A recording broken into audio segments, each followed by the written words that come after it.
अच्छा, तो शुरू करते हैं इसके साथ में 1 सेकंड इसको यहाँ पर कर दूँ। आप लोगों को मेरी आवाज़ आ रही है? बस मुझे ये चीज़ क्लियरफाई कर हम चैप्टर 4 करते हैं ज़रा। चैप्टर 4 की डिमांड आ रही थी, मुश्किल भी है, इम्पोर्टेंट भी है। इसमें कुछ छोटी-सी चीज़ें हैं, तो उसको देखते हैं। क्या कहते हैं, ठीक है? अच्छा, तो यूनिट नंबर 4 जो है हमारा, चैप्टर 4 है। इधर पहली चीज़ अगेन बार-बार बताता हूँ, ड्राइव में तमाम तर चीज़ें मौजूद हैं।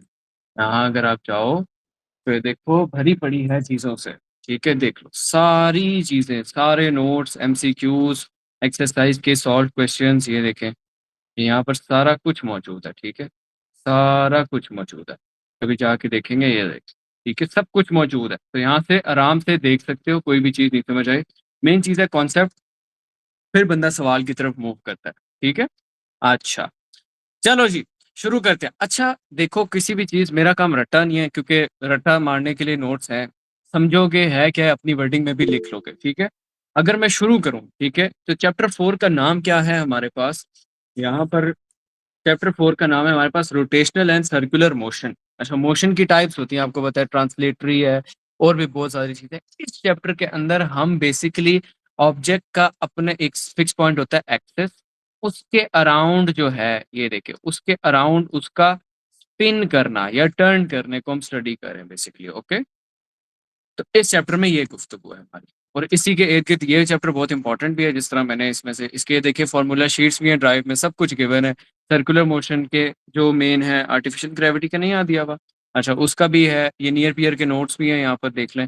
इधर तो इन्होंने डायरेक्ट समझाया ना, मतलब बेसिकली सिर्फ बुलेट पॉइंट्स लिखवाए हैं, जैसे कि आपको कॉन्सेप्ट आता हो। लेकिन आप लोगों को कॉन्सेप्ट आता होगा तो आप ये इम्प्लीमेंट करेंगे। एनीवे, यहाँ पर ये देख लें, मैंने एक और वो चैप्टर 4 का खोला हुआ है, नोट्स सारे हैंड रिटन नोट्स हैं आपके पास। अच्छा, अब इसमें करना क्या है? देखिए, सबसे पहली चीज़ है कि रोटेशनल मोशन ये देख लें, इधर समझ आ गया। सबसे पहले एंगुलर टर्म्स के अंदर चीज़ें जो डिफरेंट होती हैं, वो मैं आप लोग यहाँ पर रेज़ हैंड ना करें, रेज़ हैंड का मुझे नहीं पता, यहाँ पर मैं चैट देख लूँगा साथ-साथ। कॉन्सेप्चुअल क्वेश्चन करने हैं क्या? जी, जी, कॉन्सेप्चुअल ही तो करने हैं। अच्छा, इसके अंदर एक चीज़ है, फॉर एग्ज़ाम्पल एक मैं यहाँ पर एक सर्कल बना लेता हूँ क्योंकि हम लोग एक्सिस के इर्द-गिर्द अपनी बात कर रहे हैं, ठीक है? सर्कल है, मैं एक इमेजिनरी लाइन है, उसके इर्द-गिर्द ड्रॉ कर रहा हूँ। अब फॉर एग्ज़ाम्पल हमारे पास एक पॉइंट है यहाँ पर, ओह सॉरी, एक पॉइंट है यहाँ पर हमारे पास, उस पॉइंट का नाम है हमारे पास ए, ठीक है? ए नाम, दिस इज़ ओ, ये है हमारे पास पॉइंट, इसको कह देते हैं पॉइंट एक्स कह देते हैं, ठीक है? पॉइंट एक्स कह दिया। अब देखिए ये पॉइंट ए है, अब मैं इसे कैसे लोकेट करूँ? अगर गौर करें, अगर मैं एक एंगल बनाऊँ यहाँ से, यानी ये जो एक्सिस है यहाँ से, ये वाला जो एंगल है, ठीक है? जो थीटा होगा, ठीक है? कोई भी एक एंगल है, तो ये एंगल बेसिकली मुझे इस ऑब्जेक्ट की पोज़ीशन बताएगा, ये इसके दरमियान का डिस्टेंस बताएगा। जिस तरह देखिए, अगर एक घड़ी है, घड़ी के अंदर है, मैं आपको कहूँ कि 1 जो है मतलब 1, 2, 3 है, मैं कहूँ 2 को लोकेट करें, तो देखिए सेंटर के साथ एक एक्सिस है, एक मुख्तसर डिस्टेंस है, 2 लोकेट हो जाएगा ईज़िली, ठीक है? इसी तरह हमने अगर कोई भी पॉइंट लोकेट करना है, हम इस तरह उसे लोकेट करते हैं, इसे कहते हैं एंगुलर पोज़ीशन। ठीक है? ये डिनोट होती है इस एंगल से, थीटा से। मैं कहूँ इधर सेंटर से 90 डिग्री के एंगल पे क्या चीज़ है? आप कहोगे 12, घड़ी में 12 है 90 डिग्री के एंगल पे। डिग्री से, एंगल से हम लोग ये बता सकते हैं कि कोई चीज़ कहाँ पर लोकेट कर रही है। तो इस चीज़ का बेसिकली फ़ॉर्मूला हमारे पास जो गिवन होता है वो है theta is equal to S by R. ये जो आर है, ये रेडियस ऑफ अ सर्कल है। ये सर्कल है ना, ये उसका डायामीटर होता है और डायामीटर का हाफ होता है रेडियस। डायामीटर जो है, वो 2 रेडियस से मिलकर बना होता है, ठीक है? तो इस वजह से रेडियस, ये 2 इस साइड पे चला जाए, तो डायामीटर का हाफ होता है। ओके? ये चीज़ समझ में आई हो तो आगे होगी। अच्छा, इसको हटा दो। ओके, तो ये चीज़ समझ आ गई। ये एस क्या है? ये वाला डिस्टेंस है, ये देखें। यहाँ पर मैंने बनाया, थोड़ी लाइन टेढ़ी हो गई, एक सेकंड। ये वाला डिस्टेंस है, देखें। ये जो सर्कल के एंड पे, उसके सर्कमफेरेंस पे जो डिस्टेंस कवर होता है, इसे हम एस कहते हैं। तो अगर हमने किसी भी चीज़ की एंगुलर पोज़ीशन बतानी है, उसे हम रिप्रेज़ेंट करते हैं थीटा से, और वो किसके इक्वल होता है? S divided by R. चलो, इतनी बात समझ आ गई। अब अगेन मैं सर्कल की ही मिसाल लेता हूँ एंड मैं यहाँ पर कहता हूँ कि एक ऑब्जेक्ट है, वो पहले पॉइंट ए पे था, थोड़े टाइम बाद वो आ गया पॉइंट बी पे, ठीक है। अब तो मसला हो गया। अब मैं कहता हूं कि ए से बी का डिस्टेंस पता है। अब सबसे पहले हम जानते हैं कि ए और ये जो ओरिजिन पॉइंट है, जो सेंटर पॉइंट है, इसका एक डिस्टेंस होगा, ठीक है। इसका एक एंगल है थीटा, ठीक है, थीटा से थीटा वन कह देते हैं। और अब यहाँ से यहाँ तक एक इलादा डिस्टेंस होगा, ठीक है, आपके पास, ठीक है। इसको थीटा वन कह दिया, इसको थीटा टू कहते हैं, जो भी कह रहे हैं, थीटा थीटा टू कहते हैं।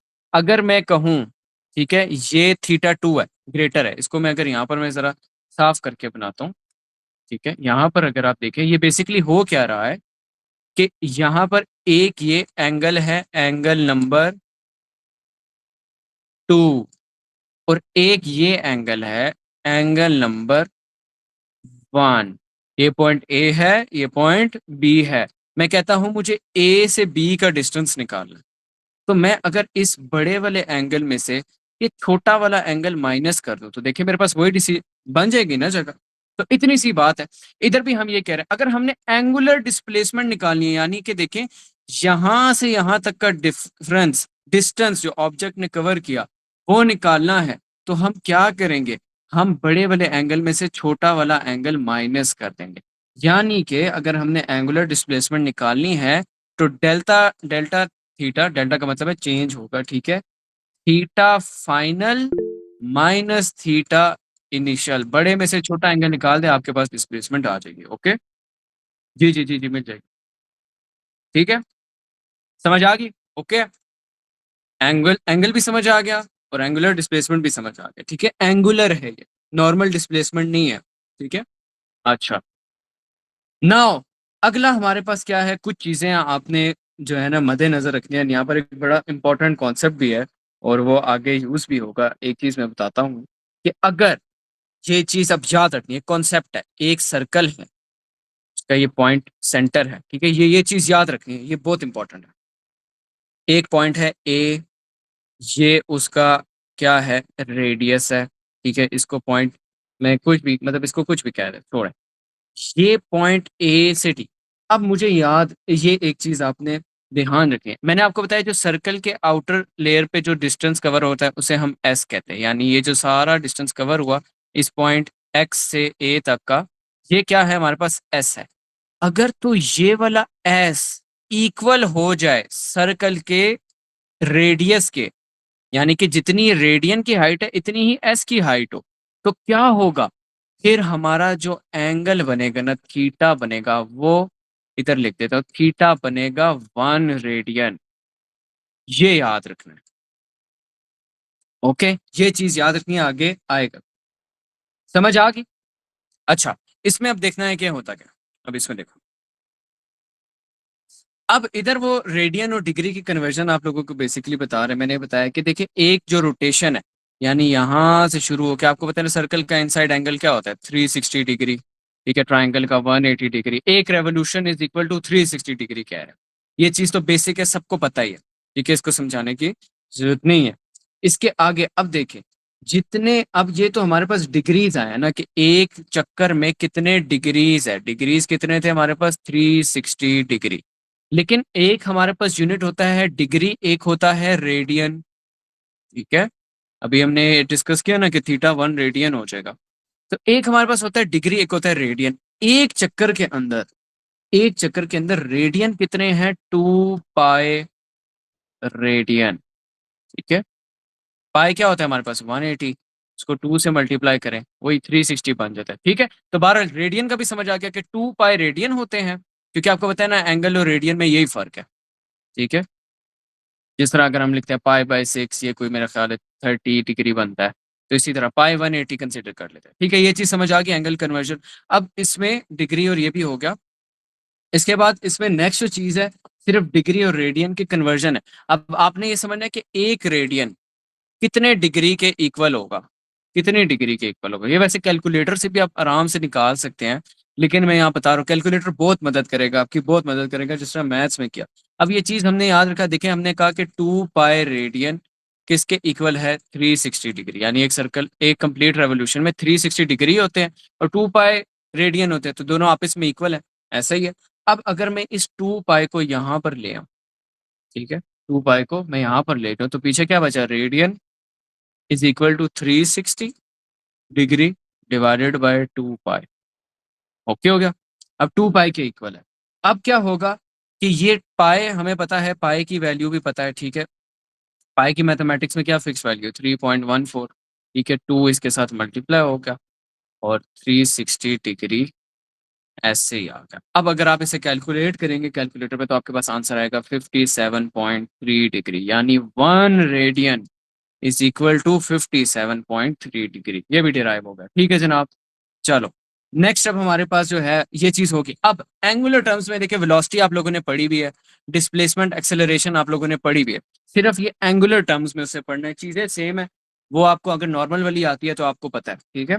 वेलोसिटी हमारे पास नॉर्मल लफ्जों में क्या होती है, it is displacement covered by unit time, ठीक है। अब इसमें एंगुलर में देखते हैं, एंगुलर में क्या चीज, बेसिकली एंगुलर वेलोसिटी को हम रिप्रेजेंट करते हैं ओमेगा से, ओमेगा से। और ये किसके इक्वल होते हैं, देखिए वेलोसिटी मैंने आपको क्या बताया था, किसके इक्वल है, डिस्प्लेसमेंट ओवर टाइम, ठीक है।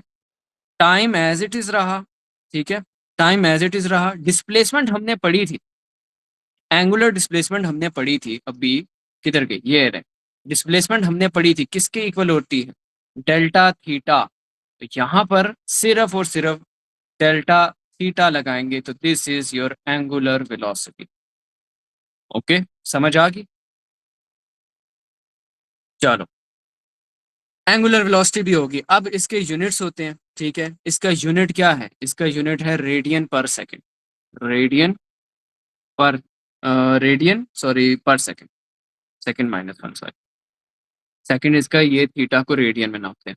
अच्छा, अब इसमें दो कॉन्सेप्ट है सिर्फ, एक होता है एवरेज एंगुलर वेलोसिटी और एक होता है इंस्टेंटेनियस। ये दोनों का फर्क समझ लें, एक्सेलरेशन में भी यही चीज लगेगी, ठीक है। एवरेज क्या है, इंस्टेंटेनियस क्या है, ये चीज लगेगी। तो अब आपने उसको किस तरह याद रखना मैं बताता हूँ। एवरेज का मतलब है कह ले कि जो टोटल उसने कवर किया है ना टाइम में, जितनी भी डिस्प्लेसमेंट, उसको हम एवरेज कह रहे हैं। यानी अगर जितने, अब हमने वेलोसिटी में क्या होता है, rate of change of displacement होती है। अब एंगुलर वेलोसिटी में जो उसने टोटल डिस्प्लेसमेंट कवर किया है ना, सिर्फ हम उसको कर, ठीक है। अब इसका फॉर्मूला होता है जिस तरह omega average is equal to theta by T, यानी टोटल, इधर था चेंज इन थीटा, हमने अब इस चेंज को हटा दिया, टोटल लिख दिया सिर्फ। इंस्टेंटेनियस का मतलब होता है किसी खास लम्हे में, किसी खास लम्हे में। फॉर एग्जाम्पल एक बंदा है, वो यहाँ से भाग के गया, ठीक है, यहाँ तक वो पहुंच गया। अब मैं कहता हूँ कि ये यहाँ पर भाग के जा रहा है, ये टाइम लाइन है, 5 सेकंड में वो इधर था, 15 सेकंड में वो इधर था, 20 सेकंड में वो इधर था। अब मैं कहता हूँ कि इसने टोटल जो डिस्टेंस कवर किया वो क्या है, एवरेज वेलोसिटी। और अगर मैं कहूँ कि 15वें सेकंड पे इसकी क्या वेलोसिटी थी, किसी खास स्पेसिफिक टाइम में, एक लम्हे में, किसी एक बिल्कुल स्पेसिफिक पॉइंट पे इस जगह पर कितनी थी, इसकी इधर कितनी वेलोसिटी थी, एग्जैक्ट इधर, ना इधर ना इधर, इधर, इसे कहते हैं हम इंस्टेंटेनियस, ठीक है। इसको इस तरह लिखते हैं, लिमिट, लिमिट की शॉर्ट फॉर्म ये। और इसमें आप लोगों को देखेंगे कि लिखा होगा delta theta is equal to, मतलब जीरो, चेंज इन टाइम में जीरो, क्योंकि वो एक खास लम्हे में, यहाँ पर टाइम हम निग्लेक्ट कर रहे हैं, टाइम हम निग्लेक्ट कर रहे हैं। और सॉरी, और बाकी ये चीज सिर्फ आपने साथ लगानी है, और बाकी delta theta by delta T as it is. तो समझ आ गई होगी एवरेज और इंस्टेंटेनियस भी, ठीक है। मुझे बता देना अगर ना समझ आई फिर करा। ओके, इस ये भी होगा।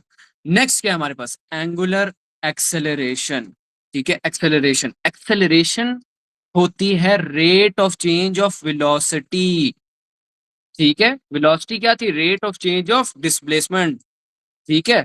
ये क्या है, एक्सेलरेशन हमारे पास ये है। अब एंगुलर एक्सेलरेशन क्या, सिर्फ उसे एंगुलर टर्म्स में हम कन्वर्ट करेंगे। एंगुलर एक्सेलरेशन को अल्फा से डिनोट करते हैं। इसका मतलब क्या होता है, rate of change of velocity. Velocity क्या थी हमारे पास, वेलोसिटी ये थी ओमेगा। तो rate of change of velocity में time as it is omega आ जाएगा सिर्फ, और ये रेट ऑफ चेंज के लिए डिस्प्ले चेंज को हम डेल्टा से रिप्रेजेंट करें, बस ये थी आपकी एंगुलर वेलोसिटी। चलो जी, हो गया, ओके हो गया, डन हो गया। अच्छा, अब इसमें भी अगेन एवरेज वाली और इंस्टेंटेनियस, वो बुक से देख लेंगे वही चीज है। इंस्टेंटेनियस किसी खास लम्हे पे, एवरेज टोटल, ओके, ये भी हो जाएगा, ठीक है। अब अब आप देखें कि बहुत सी चीजें मैंने आपको बताया, वही चीजें सिर्फ टर्म्स चेंज हो रही हैं। जो लीनियर टर्म्स में हमारे पास वेलोसिटी एक्सेलरेशन थी, वही एंगुलर टर्म्स में सिर्फ सिंबल और मतलब वो चीजें चेंज है। तो यही उन्होंने भी कहा है कि क्या रिलेशनशिप है between linear and angular kinematics. Kinematics क्या होता है? काइनेमेटिक्स की डेफिनेशन आनी चाहिए। Kinematics is the study of physics, जहां पर हम मोशन को डिस्कस करते हैं उसके कॉज के बजाय। यानी अगर ये बॉल हवा में किसी ने फेंक दिया है ना, अब मैं इस बॉल पे स्टडी कर रहा हूं, मैं ये नहीं कह रहा इस फेंकी किसने, ठीक है, ये फेंकी किसने वो नहीं मेरा कंसर्न। इसके मोशन को डिस्कस करना, किस पे ग्रेविटी लग रही है, ये काइनेमेटिक्स। तो कह रहे हैं कि काइनेमेटिक क्वांटिटीज, ठीक है, इधर भी देख ले, हमने कोई ये तो नहीं पढ़ा ना कि एक्सेलरेशन किसने कॉज की, वेलोसिटी किसने कॉज की, हम सिर्फ उसको पढ़ रहे। तो relationship between linear and angular kinematic quantities क्या है रिश्ता। अब यहाँ पर इन्होंने डिराइव करके देंगे आपको, theta is equal to S by R. ठीक है, इधर उन्होंने, इधर जो है ना, उन्होंने बेसिकली आपको मैं बताता हूँ, उन्होंने जो है ना एक सर्कल बनाया। एक सर्कल बनाने के बाद, मैंने पहले पढ़ा था, अल्लाह करे मैं भूल ना गया हूँ, तो इधर इसको यूं करता हूँ, और ये पॉइंट ए है हमारे पास, ये है हमारे पास पॉइंट बी, और ये है पॉइंट सी। ठीक है, बस ड्राइंग मेरी इतनी है, बच्चे मेरे से अच्छा ड्रॉ कर ले, लेकिन बस समझाना मकसद है। अच्छा, अब देखो कि जो यहाँ से यहाँ तक का डिस्टेंस है ये एस है, ठीक है, और यहाँ से यहाँ तक का डिस्टेंस आर है, ठीक है, रेडियस है। अब वो यही कह रहे हैं कि move the radius circle let a particle move. अब उन्होंने बेसिकली रिलेशनशिप जो है ना वो एंगुलर टर्म्स में वो एंगल का उन्होंने इक्वल किया, कहते हैं angle A O B divided by, यानी इन दोनों की रेशियो एंगल ए ओ सी। अब अगर आप यहाँ पर देखें, एक ए, ये ओ है ना, ओ मेरा इतना साइड पे क्यों हो गया, ओ है, यानी कि एंगल ए ओ बी और एंगल ए ओ सी, ये दोनों का रेशियो है, ठीक है। एस और R, angle A O B किसके इक्वल था हमारे पास, एस, और ये किसके इक्वल है, ए ओ सी आर के। ये एक लीनियर टर्म्स में अगर हम आए, लीनियर टर्म्स में, ठीक है, लीनियर टर्म्स में, यानी कि जो एंगुलर टर्म्स में ना हम आए, तो उसमें उसमें उन्होंने कहा कि ये इक्वल है किसकी रेशो के, आर्क ऑफ ए बी। ठीक है, आर्क क्या होती है, जिस तरह हम कंपास से ड्रॉ करते हैं, ये आर्क है, arc of A B. Arc of A B जो है, वो देख लें कि arc of A B S के इक्वल ही है। एंगल ए ओ बी जो कि एस था, वो आर्क ऑफ ए बी बिल्कुल सेम है। और नीचे है आर्क ऑफ ए सी, ठीक है, आर्क ऑफ ए सी, यानी कि ये एक तो ए बी की ये आर्क, ए सी की ये आर्क, ठीक है, ये उन्होंने इक्वल की एंगुलर और लीनियर के दरमियान में उन्होंने रिलेशनशिप बना के दिया, इससे ही उन्होंने बस डिराइव किया। उन्होंने सिंपल चीजें आपके सामने पुट की हैं, देखें। अब देखें, arc of A B S के इक्वल, ठीक है, आर्क ऑफ ए सी जो है आर के इक्वल। इधर आए, एंगल ए ओ बी, ठीक है, एंगल ए ओ बी जो है वो थीटा के इक्वल, ठीक है, थीटा के इक्वल। एंड इधर वो वाला कॉन्सेप्ट 1 रेडियन वाला। अब देखें, ये एंगल ए ओ सी, ठीक है, ए ओ सी कितना है, आर के इक्वल। मैंने आपको बताया अगर सर्कल का ये जो चीज है, ये जो एस है, वो आर के इक्वल हो जाए, एंगल 1 रेडियन बन जाता है। अब ये क्योंकि रेडियस के इक्वल है, तो एंगल ए ओ सी का जो एंगल है वो 1 रेडियन के इक्वल है। समझ आई, ये इधर कॉन्सेप्ट यूज हुआ है, इसी वजह से कहा रट्टे नहीं मारने, कॉन्सेप्ट समझोगे इजी है, ठीक है। अब ये 1 रेडियन है, 1 रेडियन को लिखने की जरूरत नहीं है, 1 है क्योंकि, अच्छा, ठीक है। और इधर से हमारा बस रिलेशनशिप डिराइव हो गया, theta is equal to S by R. Theta क्या है, एक एंगुलर क्वांटिटी है, ये तो है, ये लीनियर है। एस क्या है, डिस्टेंस, ये क्या है, रेडियस, ये एंगुलर टर्म्स एंगल, ठीक है। तो ये बस इन्होंने ये डराइव किया, ठीक है। अब इसमें जो है आगे इन्होंने जो है बुक से पढ़ सकते हैं, उन्होंने बेसिकली, मैं डिराइव करता हूँ उसको, आप देख सकते हैं, लीनियर और एंगुलर वेलोसिटी का भी किया। ये तो नियर पियर के नोट्स में इन्होंने फॉर्मूला मेंशन किया है इसका, हाँ ये देखो, ये चीज़ें उन्होंने ड्राइव की है, ठीक है। अब इसमें से बेसिकली उन्होंने ये जो था ना, इसमें से इसको इधर से उन्होंने अब रिलेशनशिप डिराइव करने के लिए, ये आर इधर चला गया, ठीक है, एस इधर ही as it is, theta R के साथ मल्टीप्लाई होके क्या बन गया, आर थीटा, ये चीज डिराइव की। इसी तरह उन्होंने बुक से देखेंगे बाकी तमाम चीजें भी जो है ना डिराइव किया है। एक उन्होंने क्या, velocity v is equal to R omega, acceleration is equal to R alpha, ठीक है। एक v is equal to R omega, book में इजी है। और एक्सेलरेशन इज इक्वल टू, नहीं, एक्सेलरेशन इज इक्वल टू, इधर किसके इक्वल था, आर ओमेगा, आर अल्फा। ठीक है, ये इन्होंने डिराइव कर दी। ये तीन चीजें आपने याद रखनी है, न्यूमेरिकल में भी आ जाती है। तो ये फॉर्मूलाज इधर बेसिकली इधर सुलझे हुए तरीके में दिए हुए, सिर्फ इसके पीछे की जो लॉजिक है वो मैंने अभी आपको बताई, इसी तरह डिस्कस हुई है, उनकी भी पढ़ लें। अच्छा, इसके अलावा कोई हो भाई, इसके अलावा जो है सेंट्रीपिटल फोर्स और वो चीज़ें तो आप लोग पढ़ ही सकते हैं, मेरा ख्याल है उसमें मसला नहीं है। इसमें से जो इम्पोर्टेंट है ना, वो बेसिकली ये, अच्छा, एंगुलर मोमेंटम भी है, रिजिड बॉडी भी है। ये रिजिड बॉडी वाले पे है, ये पेज नंबर 64 है। इसमें बहुत ज़्यादा ये जो एक एक दिया हुआ है ना टेबल, इसमें हर एक का इनर्शिया बताया हुआ है। अच्छा, इनर्शिया और मोमेंट ऑफ इनर्शिया मैं पढ़ा देता हूँ आपको, इसके अंदर क्या चीज़ है, ठीक है। अच्छा, इनर्शिया न्यूटन का फर्स्ट लॉ भी कहते हैं, इसे इनर्शियल प्रॉपर्टी भी कहते हैं। इनर्शिया का मतलब है कि एक बॉडी अपने मोशन के अंदर चेंज को रेजिस्ट करेगी, यानी अपनी जो स्टेट ऑफ मोशन है उसको रेजिस्ट करेगी। कैसे करेगी? अगर वो मूव कर रही है, वो चाहे कि वो मूव करे। आप गाड़ी में बैठते हैं ना, ठीक है, आप गाड़ी में बैठे, तो ये गाड़ी है, ठीक है, ये पता नहीं कैसी गाड़ी है, लेकिन बस गाड़ी है, के पहिए भी हैं, चलो हेडलाइट भी है, चलो ये गाड़ी है। अब अगर ये स्पीड में जा रही है, आप जैसे ही ब्रेक पे पैर दबाएंगे ना, तो आप देखेंगे गाड़ी तो स्लो हो रही है, लेकिन आप आगे की तरफ होते हैं। इसी वजह से सीट बेल्ट पहनते हैं, ठीक है। क्यों होता है? क्योंकि आपकी बॉडी उस चेंज इन मोशन को रेजिस्ट कर रही है, वो आगे जाना चाह रही है, आप उसे रोक रहे हैं। तो ये आपको जो है ना फोर्स फील होती है, ठीक है। अब इनर्शिया का मतलब ही है कि एक बॉडी अपनी चेंज इन मोशन को रेजिस्ट करेगी। अगर एक चीज रेस्ट पे है, वो चाहेगी वो रेस्ट पे ही रहे। अगर एक चीज मोशन में है, वो कहेगी कि मुझे ना रोक। ये इनर्शियल प्रॉपर्टी है, ठीक है। तो अब मोमेंट ऑफ इनर्शिया क्या है? अब देखें, इधर जो है ना हमारे पास, इसकी यार डायग्राम में कैसे बनाऊं, ठीक है। इसके पास इसके भी बस मोमेंट ऑफ इनर्शिया यही है कि जो मतलब रोटेशनल इनर्शिया की बात कर रहे हैं बेसिकली। इधर इन्होंने एक रिजिड बॉडी बनाई है और उसका एक फॉर्मूला दिया है, I is equal to M R square. ठीक है, इन्होंने डायरेक्ट दिया, आई जो है वो मोमेंट ऑफ इनर्शिया को रिप्रेजेंट कर रहा है। अभी इसके नीचे जो ये टेबल दिया हुआ है ना, बेसिकली इसके अंदर सिलेंडर रॉड और इस तरह की चीजें, अब इसमें पता है क्या करते हैं, ये वैल्यूज आप देख के कहोगे इतनी ज्यादा है, लेकिन आपको ये याद करनी पड़ेंगी। क्यों याद करनी पड़ेंगी? क्योंकि आपको पता होगा कि किसकी मोमेंट ऑफ इनर्शिया ज्यादा है। फॉर एग्जाम्पल यहाँ पर मैं देखता हूँ, एक रिंग है ना, उसकी इनर्शिया की वैल्यू इन्होंने दी है I is equal to M R square, ठीक है। I is equal to M R square, ये रिंग और हूप की है। अब एक हॉलो सिलेंडर है, हॉलो सिलेंडर है, ठीक है, एक हॉलो सिलेंडर है, उसकी इन्होंने इनर्शिया दिया आई इज इक्वल टू 1/2 एम, पता नहीं आगे क्या क्या क्या। अब वो ये कॉन्सेप्ट है, वो कहेंगे कि जी एक ट्रक का टायर घुमाना आसान है या इसका टायर घुमाना आसान है, किसका है? अब आपको वहां पर ये लॉजिक लगानी पड़ेगी कि ट्रक का टायर हॉलो है, रिंग है, उसकी इनर्शिया कितनी थी, कंपेयर करेंगे दूसरे के साथ। तो आई नो ये थोड़ा ट्रिकी है, लेकिन इस तरीके से वो पूछेंगे तो फिर आपको ये पूरा टेबल रटना पड़ेगा इसकी वैल्यू, अनफॉर्चुनेटली। लेकिन बहुत सी चीजें सिमिलर है, हो जाएगा यार, ठीक है।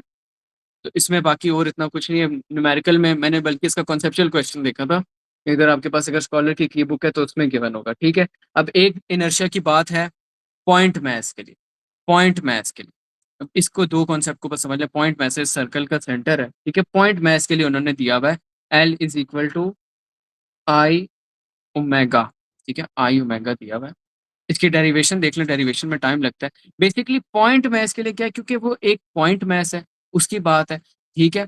अब पॉइंट मैथ को तो हम कर सकते हैं, लेकिन जहां पर एक रिजिड बॉडी है, इसका इनर्शिया कैसे आप कैलकुलेट करेंगे? मुश्किल है, क्योंकि देखिए सेंटर सेम नहीं है यहाँ पर। तो सेंटर हर तरफ से सेम था भाई, सेंटर एक ही डिस्टेंस पे, यहाँ नहीं है, यहाँ से डिस्टेंस अलग है, ठीक है, यहाँ से अलग है, यहाँ से अलग है, यहाँ से अलग है, यहाँ से अलग है। तो इसमें आप क्या करते हैं बेसिकली, इसमें आप हर एक पॉइंट का इलादा निकालेंगे, ठीक है, एंगुलर मोमेंटम, और उसको फिर समराइज कर, ठीक है।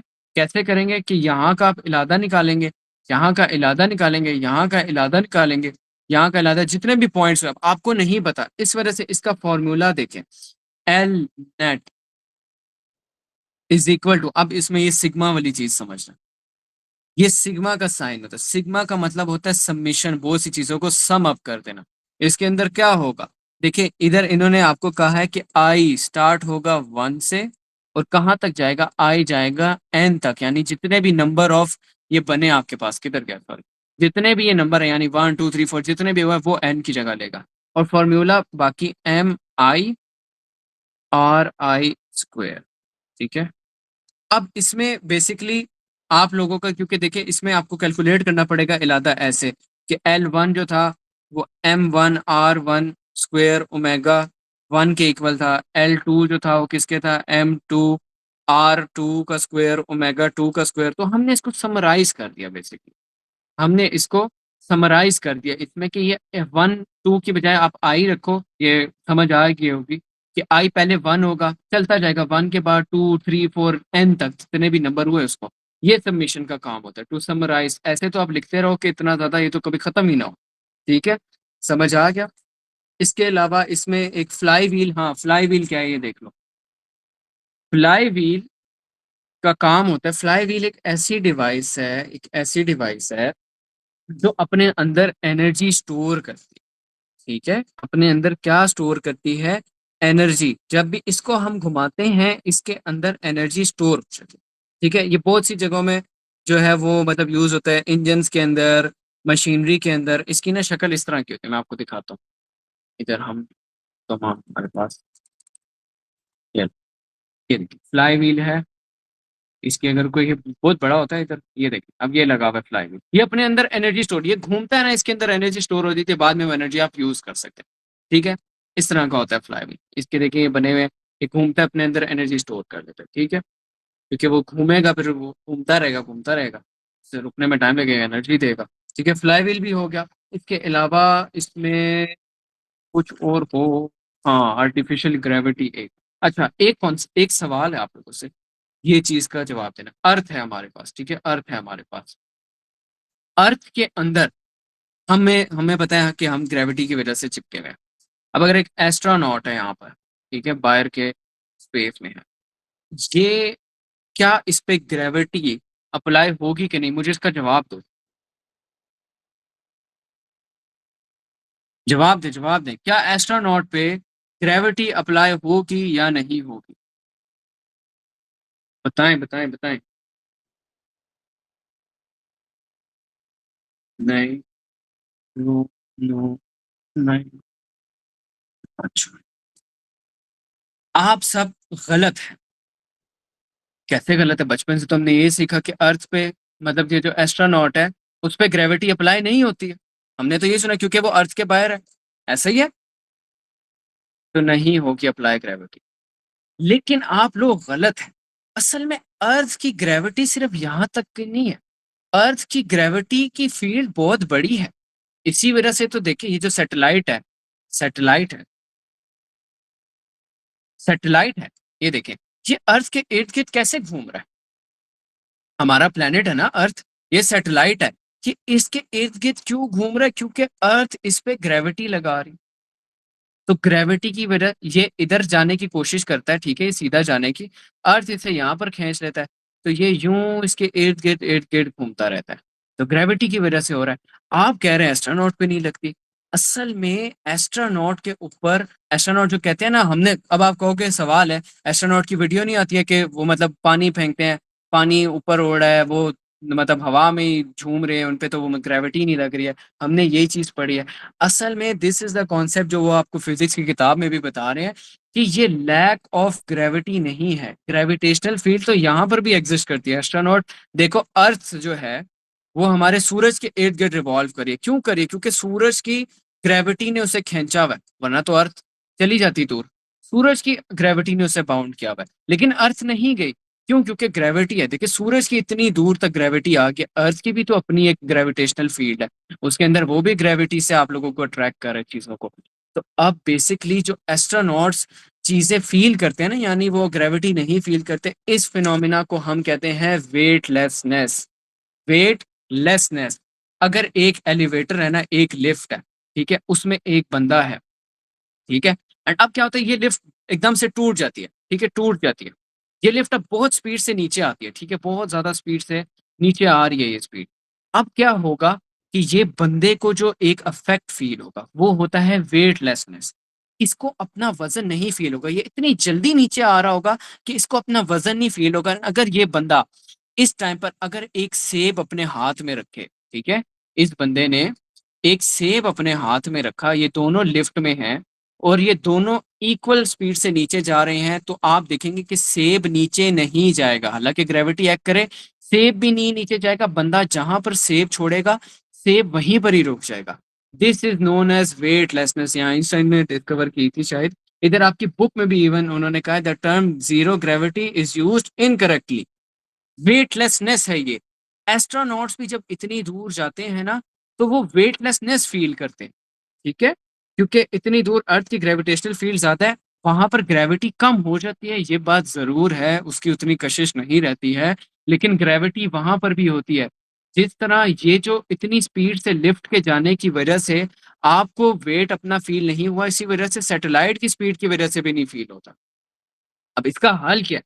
देखिए ग्रेविटी ना हो तो हम कुछ भी ना कर सकें। आप मेज़ पे बैठ के जनाब खाना नहीं खा सकते अगर ग्रेविटी ना हो। खाना उड़ रहा होगा, पानी उड़ रहा होगा, आपके जो मतलब अंदर का जो भी सिस्टम है, इंटेस्टाइन सिस्टम है देखें उससे भी ग्रेविटी इम्पैक्ट करती है खाने को नीचे लेके जाने में, सब चीज़ों में। ग्रेविटी ना हो तो इंसानों को बहुत हेल्थ इश्यूज़ हो जाए सीवियर किस्म के, मज़ाक के अलावा। तो इसका हल क्या है? मैं आपको इसका हल बताता हूँ जो इन्होंने दरियाफ़्त किया। बेसिकली एक चीज़ है, अब अगर एक पत्थर है, ये पत्थर अब ये कॉन्सेप्ट समझ लो रट्टा नहीं मारने से। ये पत्थर है, ठीक है? इसको मैंने डोरी से बाँधा हुआ है, ये मेरा हाथ है, ठीक है? ये मेरा हाथ है, ये मेरा हाथ है। मैंने डोरी से बाँधा हुआ है, अब मैं इस पत्थर को घुमाता हूँ, ठीक है? पहले ये डोरी थोड़ी लूज़ थी, ठीक है? मतलब पहले ये डोरी हो सकता है पत्थर यहाँ पर यूँ लमका हो। जब मैं इसको घुमाना शुरू करूँगा, तो क्या होगा? पत्थर खिंच जाएगा, मतलब पत्थर और मेरे हाथ के दरमियान की जो डोरी होगी, ये खिंच जाएगी बिल्कुल और पत्थर फिर यूँ घूम रहा होगा, ठीक है? ऐसी बात है। अब देखिए, मेरे इस घुमाने की वजह से अराउंड इट्स एक्सिस क्या हुआ कि पत्थर अपने एंड की तरफ जाना शुरू हुआ। यानी जब मैंने पत्थर को घुमाया ना, अगर बीच में रस्सी टूट जाए, ठीक है? ऐसे-ऐसे घूमते-घूमते बीच में रस्सी कहीं पर भी टूट जाए, उसी टाइम पत्थर यूँ चला जाएगा, ठीक है? सर्कुलर मोशन में पत्थर ट्रैवल कर रहा हो, फॉर एग्ज़ाम्पल यहाँ पर रस्सी टूट गई, पत्थर यहाँ से सीधा बाहर जाएगा, ठीक है? क्यों? अब वो यहाँ पर वो चाह रहा है बाहर जाना, मैंने उसे इस डोरी की वजह से घुमा रहा हूँ। इसकी वजह से जो सेंट्रीपिटल फ़ोर्स बन रही है, ये रस्सी सेंट्रीपिटल फ़ोर्स दे रही है और पत्थर खींच रहा है, पत्थर is bound on the end. अब ये क्या करते हैं एस्ट्रोनॉट्स के लिए आप लोगों को अगर मैं सैटेलाइट दिखाऊँ, ये देखें, इसमें भी देख रहे हैं ये चीज़, ये इस तरह बनी हुई होती है सैटेलाइट के इसके 2 पुर्ज़े होते हैं। अब मैं आपको समझाता हूँ बेसिकली इन्होंने किया क्या था। अब इसके अंदर सैटेलाइट है ना एक, उसको ऐसे डिज़ाइन किया जाता है कि जो उसके आउटर सरफेस है, ठीक है? जो उसके आउटर सरफेस है, जहाँ पर हम इंसान होते हैं, ठीक है? यहाँ पर इंसान है, ठीक है? इंसान है, ठीक है? ये इस तरह ज़मीन है, यहाँ पर इंसान है, ठीक है? सॉरी थोड़ा अजीब हो गया। ये इंसान है। अब क्या किया जाता है कि इस सैटेलाइट की बाउंड्री को एक्सिस के इर्द-गिर्द घुमाया जाता है। घुमाने की वजह से क्या होता है कि सेंट्रीपिटल फोर्स लगती है, जिसकी वजह से जो इंसान है ना, वो इस एंड के साथ चिपक जाता है और उसे ऐसा लगता है कि उसके सेंट्रीपिटल फोर्स ग्रेविटी का काम करते थे। बात समझ में आया? कॉन्सेप्ट थोड़ा मुश्किल है, लेकिन ये क्या करते हैं कि सैटेलाइट के इर्द-गिर्द में उसको अपने एक्सिस के अराउंड रिवॉल्व करते हैं। जिससे क्या होता है कि जैसे वो पत्थर को हमने घुमाया था ना अपने, ये उसका सेंटर था, इस एक्सिस के इर्द-गिर्द घुमा रहे थे, सैटेलाइट को भी हम घुमा रहे हैं। इससे होता क्या, पत्थर भी अपने एंड के साथ चिपक गया, इंसान भी इस ज़मीन के साथ चिपक जाता है और उसे फिर ग्रेविटी फ़ील होती है। तो ये चीज़ अपनी याद रखनी, this is weightlessness in satellites, ठीक है? आर्टिफिशियल ग्रेविटी, इसको हम कहते हैं आर्टिफिशियल ग्रेविटी। इसका उन्होंने फ़ॉर्मूला भी बुक में दिया हुआ, आप से देख सकते हैं। मैंने सिर्फ़ यहाँ पर समझाया। फ्री फॉल की वजह से वही बात है ना, फ्री फॉल की वजह से हमें वेटलेसनेस जो है वो फ़ील होती है और इसकी वजह से जो है हम आर्टिफ़िशियली प्रोड्यूस करते हैं। अब इसमें कॉन्सेप्चुअल सवाल आएगा आपका, आ सकता है फॉर एग्ज़ाम्पल कि आर्टिफ़िशियल ग्रेविटी क्यों इम्पोर्टेंट है? तो देखिए इंसान का जिस्म ग्रेविटी के हिसाब से बना हुआ है। ग्रेविटी ना होने की वजह से डेली के काम मुश्किल हो सकते हैं, हेल्थ इश्यूज़ हो सकते हैं, गोडों के मसले, बहुत सी चीज़ें हो सकती हैं। तो इस वजह से हम आर्टिफ़िशियल ग्रेविटी बनाते हैं, ताकि जो है इंसानों को हम डेली लाइफ़ में मदद कर सकें। लेकिन अब इसकी लिमिटेशंस हैं, कुछ लिमिटेशंस हैं, ठीक है? हम इसमें एक सवाल है कि क्या आर्टिफिशियल ग्रेविटी अर्थ की ग्रेविटी जितनी हो सकती है कि नहीं? मुझे इसका जवाब दें। नो। देखिए अर्थ की ग्रेविटी की हमारे पास एक स्पीड है ना 9.8। अचीवेबल तो कुछ भी हो सकता है। एक सर्टेन स्पीड पे घूमे तो अचीवेबल है। लेकिन क्यों नहीं हम मतलब कि हम बना देते हैं आर्टिफिशियल ग्रेविटी, लेकिन अर्थ जितनी क्यों नहीं बना पाते? कोई आप लोगों के पास लॉजिक हो वो बताएं। 24 मिनट सुनना चाहता हूँ, दिमाग लगाओ, क्यों नहीं अर्थ जितनी हम बना सकते हैं? मतलब घूमने पे ही है ना। अर्थ भी देखिए ग्रेविटी कैसे प्रोड्यूस कर रही है, अर्थ भी तो अपने एक्सेस के इर्द गिर्द अर्थ भी घूम रही है। ठीक है, अर्थ भी अपने एक्सेस के इर्द गिर्द घूम रही है। ये देखिए अर्थ की ग्रेविटेशनल फील्ड ही बनाई हुई है शायद इन्होंने। ठीक है, अर्थ अर्थ का अगर पिक्चर हो,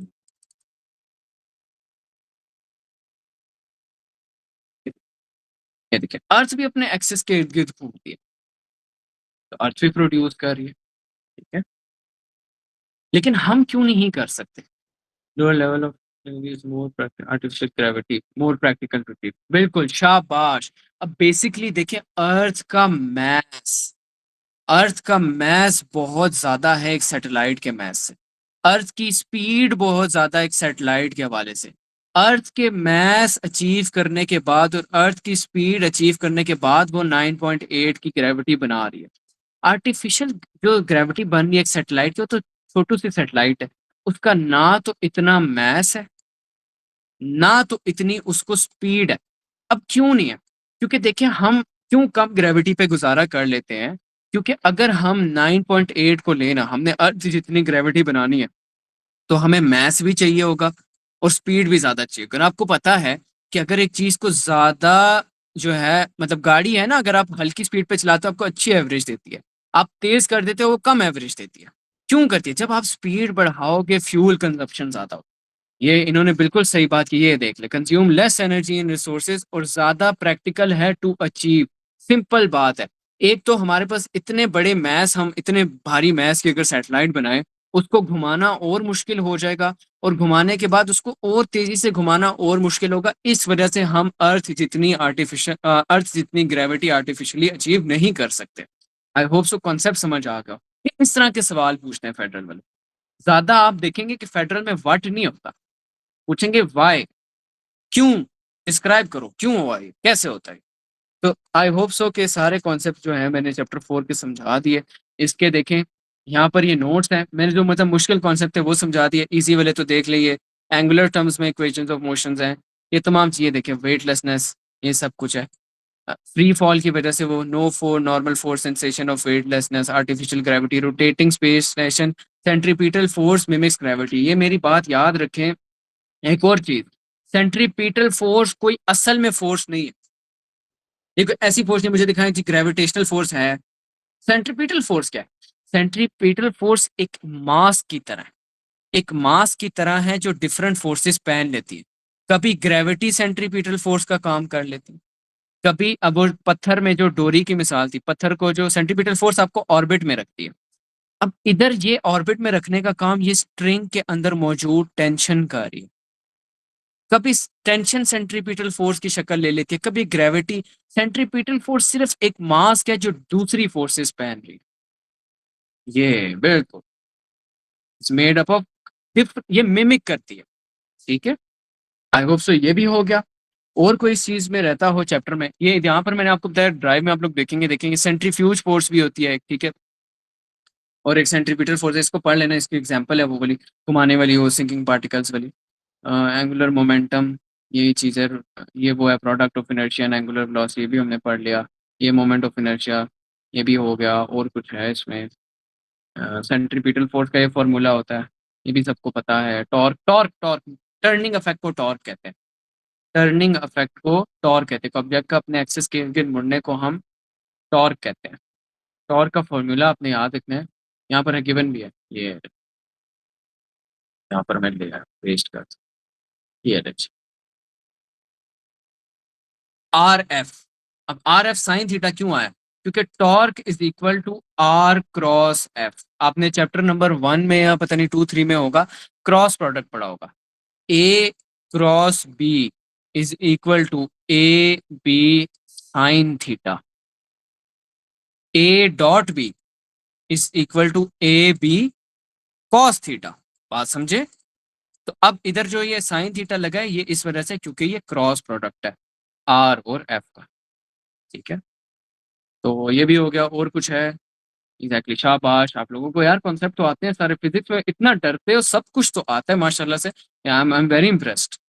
शाबाश, हालांकि मुश्किल सब्जेक्ट है। अच्छा, इसके एमसीक्यूज वगैरह भी देख सकते हैं यहाँ पर है। अब इसमें जो कॉन्सेप्चुअल है ना, मैं कोशिश करूंगा कि कॉन्सेप्चुअल जो स्कॉलर के हों या अगर किसी के पास पढ़े हुए हैं ना स्कॉलर के, वो मुझे पीडीएफ बना के भेज दे तो बड़ा अच्छा हो जाएगा। ठीक है, ये सारी वही चीज़ें लंबी की हुई है, मैंने आपको मुख्तसर बताया है, देख लो साहब। ठीक है, ये वो चीज़ें हैं, सारा पढ़ लिए इसमें, और क्या ही रहेगा।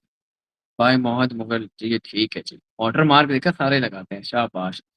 ठीक है, अगर आपके पास कॉन्सेप्चुअल क्वेश्चन पड़े हुए तो मुझे उसका पीडीएफ बना के ना, मतलब चैप्टर वाइज अगर हो जाए, या फुल बुक के कॉन्सेप्चुअल क्वेश्चन जो मतलब की बुक के एंड पे दिए होते हैं, आप मुझे ईमेल कर दें। मेरी ईमेल मैं यहाँ पर लिख देता हूँ। मानो आपने मुझे वो भी भेजा था पहले भी, वो सॉरी वो एल्गोरिथम वाला, उस दिन मुझे याद ही नहीं रहा वो डालूं। ये मेरी ईमेल है, क्या है, मोहम्मद हाबिब जवाद 2007। ठीक है, हाँ जी, ये मेरी ईमेल है। आप मुझे यहाँ पर वो शेयर कर सकते हैं पीडीएफ फॉर्म में। पीडीएफ फॉर्म तो मैं उसको ड्राइव में ऐड कर दूंगा। कॉन्सेप्चुअल क्वेश्चंस लाजमी देखने हैं, न्यूमेरिकल्स है। इधर अगर कोई यार फिजिक्स का पास पेपर हो, मैं आपको दिखा दूँ, फिजिक्स का मेरा ख्याल है 80 मार्क्स का होता है, और इतना कोई इसमें है नहीं। अ, आ जाओ आ जाओ आ जाओ आ जाओ आ जाओ, किधर है? मॉडल पेपर है ये। तो इसमें देखें कि कितना है ये मार्क्स, इसके टोटल कितने हैं भाई। ये 17 के, ये कंप्यूटर की तरह है, ये 80 मार्क्स की होगा। 17 60 है, पता नहीं कितने का बन रहा है। 28 21, पता नहीं भाई। सेक्शन डी भी है। ये क्या है इतने सेक्शन है, ये मुझे नहीं पता। लॉन्ग शॉर्ट, ये तो कुछ और ही है यार। केपीके बुक के हिसाब से ना, नहीं ना। इधर वाली फेडरल ओल्ड सिलेबस, ये ग्रुप ऑब्जेक्टिव सब्जेक्टिव, ये रहा चला। ये देखिए, 42 ये मार्क्स है, 68 का ये, सॉरी, और 17 के इस तरह के आपके पास आएंगे। 14 शॉर्ट क्वेश्चन आएंगे। शॉर्ट है, आप देख सकते हैं कि ये पोलराइजेशन बहुत बच्चों वाले, प्रिसीजन एक्यूरेसी बहुत, ये सारी चीजें मैं करा दूंगा। ड्राइव के अंदर ना, ड्राइव के अंदर अगर आप जाओ तो यहाँ पर वो आपको ये इनका पता होगा सर का। मैं बेसिकली सिर्फ ये, मैं बल्कि इधर से बता देता हूँ। सर आतिफ अहमद, ठीक है, सर आतिफ अहमद जो है फिजिक्स वाले, इनके बताए हुए, इनको देखा ही होगा सबने, इनके बताए हुए भी इंपॉर्टेंट मौजूद है, क्योंकि एपीएस रवात में पढ़ाते हैं। ये देखिए, मैंने फोल्डर बनाया हुआ है, इन्होंने पूरी बुक के इंपॉर्टेंट बताए हुए हैं। एपीएस रवात में पढ़ाते हैं, तो इन्होंने सारे दिए हैं 33 टॉपिक्स। इनको भी हम करेंगे, ठीक है। तो ये उन्होंने दिए हुए हैं, सब चीज़ें हैं। और इसके अलावा इसमें कुछ और हो, लॉन्ग है, और फिजिक्स में फार्मूला गिवन होगा। मेरे सर कहते थे नहीं है, लेकिन होते हैं। लॉन्ग आपके पास 4 होंगे, और ये कितने मार्क्स के हैं? 6 मार्क्स के। और आसान ही है, प्रोजेक्टाइल बहुत आसान है, वेक्टर प्रोडक्ट ये मुफ्त के नंबर है। वर्क एनर्जी थ्योरम ये कसम से बहुत आसान है। रेफ्रिजरेटर भी, थर्मोडायनेमिक्स का, इलास्टिक पोटेंशियल बहुत आसान। कॉन्टिन्यूटी ये वाला देखते हैं, इसमें बहुत डेरिवेशंस है। ये देखें, ये देखें, ये देखें, ये देखें, ये देखें, इधर देखें। ये अभी जो हमने पढ़ा है, अभी जो हमने पढ़ा है, अभी जो हमने पढ़ा है, ये देखें। वाई डू एस्ट्रोनॉट्स, मैंने भी बताया फेडरल किस पे फोकस करता है, व्हाट पे नहीं करता है, वाई पे करता है। किधर मैंने बताया, किधर क्या? ये तो मैं कहाँ पहुंच गया यार, पता नहीं कहाँ पहुंच। अच्छा, 12। ये देखो, why does how can it be produced, derive करे कोई। अभी जो पढ़ा है वो लॉन्ग में भी आया, रजिस्टर वाले में आएंगे 85 का, ओके।